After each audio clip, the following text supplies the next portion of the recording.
The phenomenon of the modern stadium concert is a testament to the powerful, almost spiritual connection that music can forge between a single individual on a stage and tens of thousands of strangers gathered in the dark.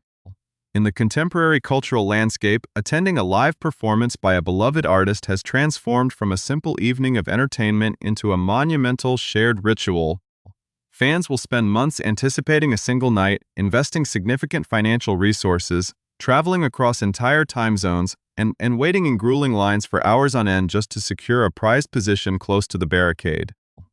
Inside these massive arenas, an intense ecosystem develops where the normal rules of daily life seem to temporarily suspend themselves under the intoxicating influence of towering speaker stacks, mesmerizing light shows, and the collective euphoria of a crowd singing every lyric in perfect unison. It is a space where human emotion is amplified to its absolute peak, creating an environment of intense loyalty and vulnerability. Yet, when you gather a massive sea of humanity into a single concrete structure for several hours, the raw and unpredictable realities of human nature are bound to clash with the carefully curated magic of the performance. Behind the glittering spectacle of these massive musical events lies a complex, invisible infrastructure that keeps the entire operation from collapsing into absolute chaos. Major venues are architectural marvels designed to host human tides, requiring a massive workforce of security personnel, audio engineers, medical staff, and custodial workers who labor tirelessly in the shadows while the spotlight shines brightly on the stage. This unseen army of stadium workers is responsible for managing the logistical reality of thousands of people consuming food, navigating crowded concourses, and navigating the intense sensory overload of a live show. The dedication of the fans often mirrors the intensity of the performance itself, sometimes driving individuals to push the absolute limits of physical endurance. Before we uncover the truly unbelievable and bizarre sequence of events that disrupted one of the most highly anticipated tour stops of the summer, make sure to take a brief moment to join our growing community by subscribing to the channel so you never miss our deep dives into the most shocking, unfiltered stories from the world of music and pop culture. The lengths to which modern concert-goers will go to protect their experience can lead to choices that defy conventional logic, creating a strange dynamic where the boundary between ultimate fan devotion and complete societal breakdown becomes extraordinarily thin. This fascinating intersection of deep emotional connection and chaotic stadium reality was vividly on display in a massive summer tour that has captured the hearts of millions across the globe. A remarkably grounded singer-songwriter from the rural landscapes of Vermont has recently skyrocketed from relative obscurity to become the definitive voice of a generation, selling out historic arenas and massive athletic stadiums with an ease that has stunned the music industry. His songs are not superficial pop anthems, but rather deeply personal, agonizingly honest explorations of isolation, mental health struggles, and the nostalgic, sometimes painful beauty of small-town life. This raw authenticity has cultivated an exceptionally passionate following of fans who view his concerts not just as shows, but as communal therapy sessions where they can safely release their own deeply buried anxieties. When his critically acclaimed tour rolled into Philadelphia for a monumental performance at the famous Citizens Bank Park on the night of June 26, the stadium was buzzing with an electric, almost sacred energy. As thousands of eager listeners prepared themselves for an evening of profound musical connection, however, a stadium filled to absolute capacity with emotional, hyper-focused human beings can also become a pressure cooker of unpredictable and deeply surreal occurrences. As the opening notes echoed through the summer air and the crowd lost themselves completely in the sweeping melodies, a completely different, far less poetic situation was quietly unfolding on the concrete floor of the venue. For a specific group of unsuspecting concertgoers located within the sprawling crowd, the enchanting spell of the beautiful performance was suddenly and violently shattered by a jarring, highly distressing sight on the ground beneath them. It was a moment of pure, unadulterated confusion that rapidly transformed into absolute horror as the individuals realized exactly what they were looking at in the dim light of the stadium floor. This was not a typical spill of a soft drink or a discarded piece of merchandise, but rather a shocking biohazard that defied all standards of public decency and basic hygiene. The sheer absurdity of the discovery sent an immediate shockwave of disbelief through the immediate vicinity, creating a localized pocket of panic and disgust that stood in stark contrast to the triumphant musical celebration happening just a few hundred feet away on the main stage. The digital age has a unique, unstoppable way of turning the most private, grotesque, and unthinkable human mishaps into instant global conversations, and what transpired on that concrete floor would prove to be no exception. A single short video recorded on a smartphone by a mortified eyewitness was destined to ripple across social media platforms, igniting a viral firestorm that left millions of viewers caught in a bizarre state between hysterical laughter and genuine revulsion. The footage captured an incident so unexpected that it immediately raised profound, uncomfortable questions about modern fan culture and the alarming lengths to which an individual might go to avoid losing their spot in a crowded stadium line. As the online chatter began to intensify and the video accumulated hundreds of thousands of views, the boundary between a historic musical milestone and a literal public health emergency began to completely dissolve. This rapidly escalating online phenomenon would soon become impossible to ignore, eventually traveling all the way up the ranks to catch the direct attention of the headlining artist himself, setting the stage for a public confrontation that would change the narrative of the entire tour. The digital shockwave began to ripple through the internet almost immediately after the final notes of the concert faded into the Philadelphia night sky. A mortified concertgoer, operating under the social media handle of @ChelsFees on the platform X, decided to share the deeply distressing and unfiltered reality of her experience with the rest of the world. She uploaded a brief but entirely unforgettable smartphone video that documented the unthinkable aftermath of an apparent bathroom disaster located right on the concrete concourse floor of Citizens Bank Park. The footage was brief, but it captured a scene that was both profoundly shocking and deeply surreal given the setting of a massive, celebratory stadium concert.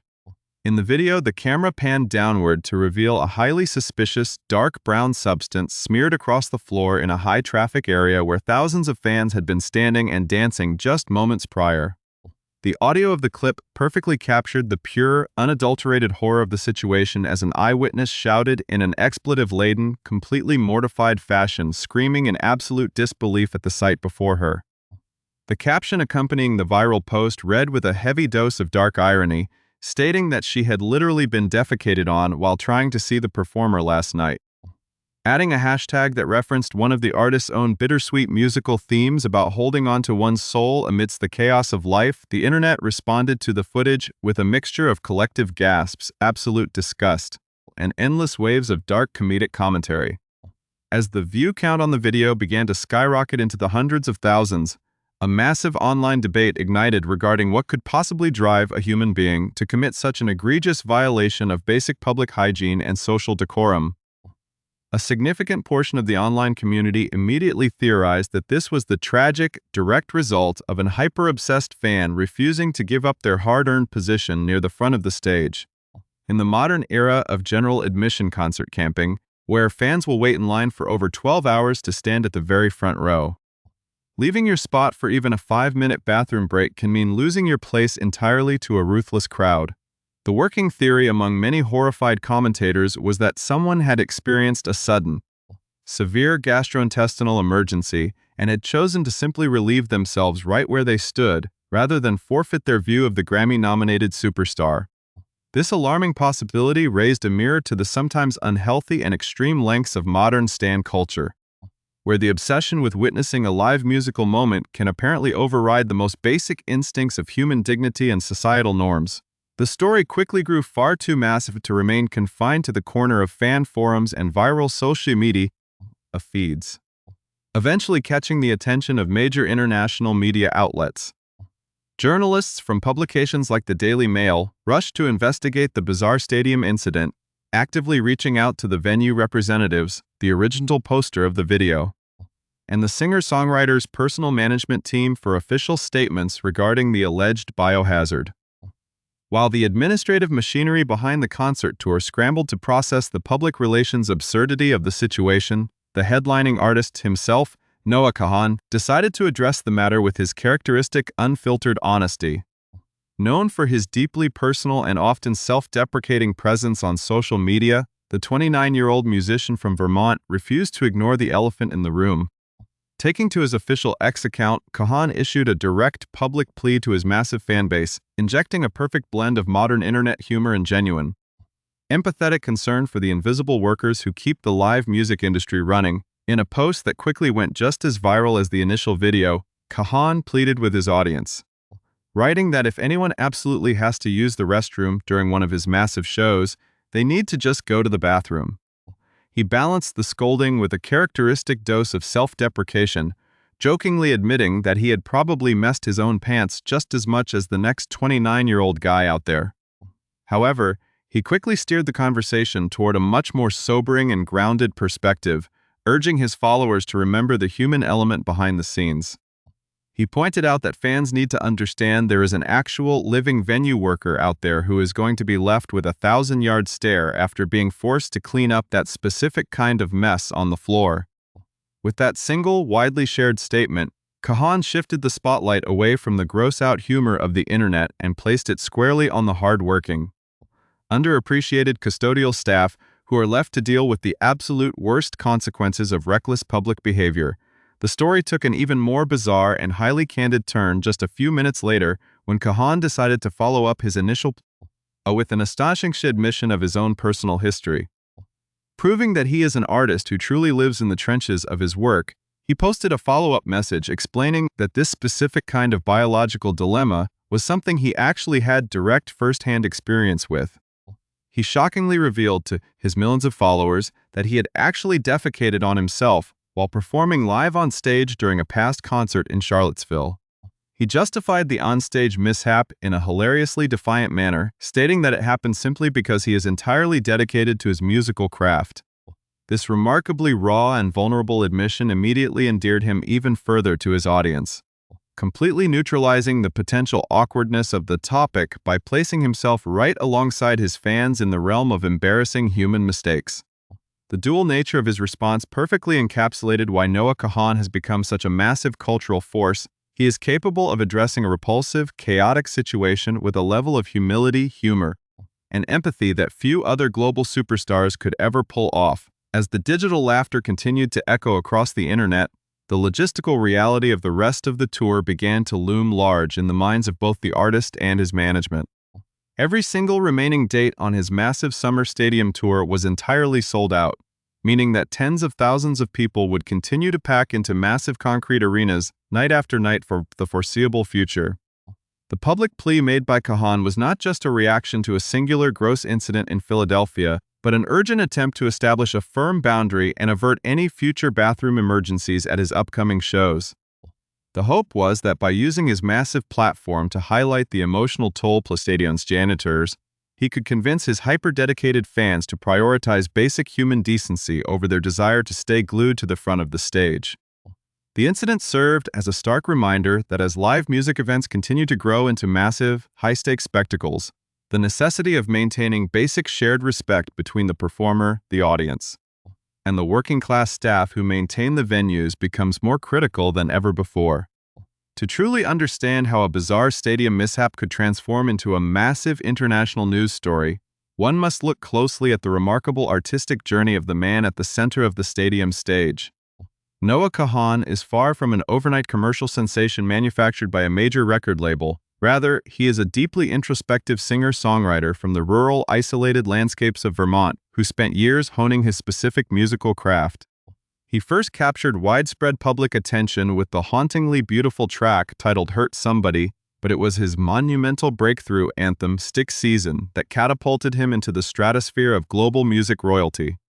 The song became an absolute cultural phenomenon, capturing the heavy claustrophobic feeling of a long New England winter and the lingering ache of a lost relationship. Its impact was so profound that it crossed over into the mainstream pop world, inspiring highly acclaimed viral covers by global superstars like Olivia Rodrigo and Maisie Peters. With 4 distinct, emotionally raw studio albums under his belt, Kahan earned a well-deserved nomination for the prestigious Grammy Award for Best New Artist in 2023, solidifying his status as one of the most vital, authentic voices in contemporary folk and indie pop music. Yet, what truly separates Noah Kahan from the vast majority of modern pop icons is not just his impressive streaming numbers or his ability to sell out major athletic stadiums. It is his unwavering, fearless commitment to championing the critical cause of mental health awareness. Throughout his career, Kahan has never shied away from using his massive platform to discuss the most difficult, highly stigmatized topics that many mainstream celebrities actively avoid. He has spoken with radical, painful honesty about his personal battles with alcoholism, substance addiction, severe clinical depression, disabling anxiety, and the exhausting daily realities of managing his own mental health. This deep commitment to social good took a major step forward when he officially founded his nonprofit organization known as the Busyhead Project. During his massive sold-out arena tour across the United Kingdom, he brought this vital initiative onto the global stage. The Busyhead Project operates with a clear, noble mission to provide immediate, tangible financial resources and educational tools to local organizations dedicated to meeting the urgent needs of marginalized communities. Offering both emergency crisis care and sustainable long-term tools for mental resilience, for Noah Kahan, this profound philanthropic work is not a superficial public relations stunt, but rather the single most important element of his entire musical career. He has frequently expressed a deep, heavy sense of responsibility toward the massive community of fans who have elevated him to global stardom, stating that the wonderful opportunities he has been given would mean absolutely nothing if he did not actively try to give back to the community that has supported him through thick and thin. He has openly remarked that if he can help just one single person navigate their darkest personal struggles and find a path towards survival, it will easily stand as the proudest, most meaningful achievement of his entire life. This deep empathy is precisely why his fans feel such an intense, almost spiritual connection to him during his live performances. By creating an environment where vulnerability is celebrated rather than hidden, Kahan has turned his stadium concerts into safe havens for people who feel broken or isolated.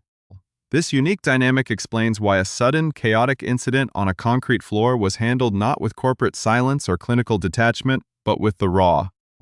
empathetic humanity that defines his entire brand. This complex duality of living in the public eye while struggling with internal darkness was something Kahan addressed with profound eloquence during Mental Health Awareness Month. He candidly shared with his followers the immense difficulty he often faces when trying to reconcile his public passion as a vocal mental health advocate with how incredibly difficult and painful he feels internally most of the time. He admitted with striking vulnerability that he is not always capable of practicing what he preaches to his fans, describing how his life can fluctuate violently within a single week. On some days, he can find himself completely holed up alone in his bedroom, struggling with extreme eating habits, staring blankly at the light of his smartphone screen, and feeling utterly overwhelmed by a profound sense of misery and exhaustion. Then, just a few days later, he will step out onto the stage of a completely sold-out arena to play an electric show and speak passionately to tens of thousands of people about how professional therapy saved his life. By sharing these deeply painful realities, Kahan aims to normalize the messy, non-linear nature of human healing for his audience. He explicitly stated that he does not share these dark moments to seek cheap sympathy or to be viewed as exceptionally brave, but rather to remind people that it is completely okay to live in two different emotional places at the exact same time. He wants his fans to know that it is entirely acceptable to be in a place of deep hurting, to struggle with depression, anxiety, bipolar disorder, obsessive tendencies, or just plain mental exhaustion. However, he always couples this heavy realism with a message of hope, urging his community to continuously strive toward that second place, the place of active healing, radical forgiveness, and deep self-awareness. In this ideal space, individuals learn to open up honestly to their loved ones about how they are feeling while actively checking in on the emotional well-being of their friends. This overarching philosophy of mutual care, shared vulnerability, and basic human respect is the ultimate foundation of Kahan's entire creative universe. When you view the bizarre bathroom incident through this wider lens of empathy and community care, Kahan's viral response makes perfect narrative sense. His plea to spare the venue's custodial staff from a biohazard nightmare was not just a witty internet comment, but a direct extension of his belief that every single human being within a stadium structure deserves to be treated with dignity and basic respect. Whether it is a fan struggling with a severe panic attack in the general admission crowd, an artist bearing his soul on a massive stage, or a dedicated janitor working late into the night to clean a concrete concourse, everyone is a vital part of the shared experience. The strange events of that June night in Philadelphia will undoubtedly be remembered as one of the most surreal and hilarious footnotes of the summer tour, but the ultimate takeaway remains something far deeper. It highlights the undeniable reality that as modern live music events continue to grow to unprecedented scales, The necessity of maintaining our shared humanity, watching out for one another, and practicing basic public decency will always be the true anchor that keeps the entire magical spectacle from dissolving into total chaos.